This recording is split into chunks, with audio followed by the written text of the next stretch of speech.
border et de sécuriser l'action municipale. Parce que nous vivons dans un monde de risques, un monde dans lequel, effectivement, le procès devient, tant mieux pour les avocats, et moi je fais surtout du conseil, devient en quelque sorte une politique, en quelque sorte économique, ou une politique, j'allais dire, d'entreprise.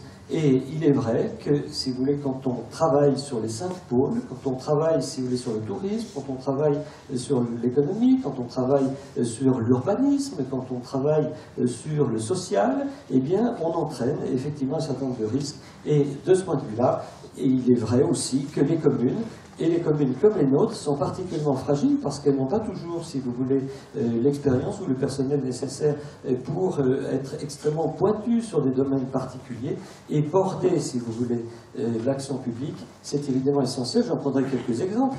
Villars est délégant, c'est-à-dire confie la gestion des pistes de ski. Villars est délégant, si vous voulez, d'un certain nombre d'autres délégations qui sont des délégations essentielles par rapport à sa vie. Et de ce point de vue-là, il faudra par exemple travailler sur la délégation de la chaufferie. Ou d'autres délégations. Et puis enfin, il faut border l'action publique, et c'est très transversal. Donc tout à l'heure, nous parlions de la sécurisation, par exemple, des pistes de VTT.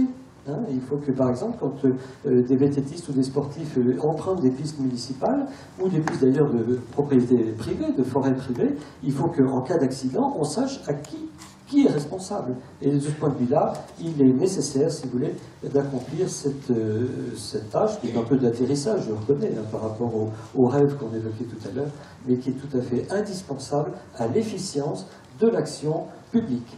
Voilà.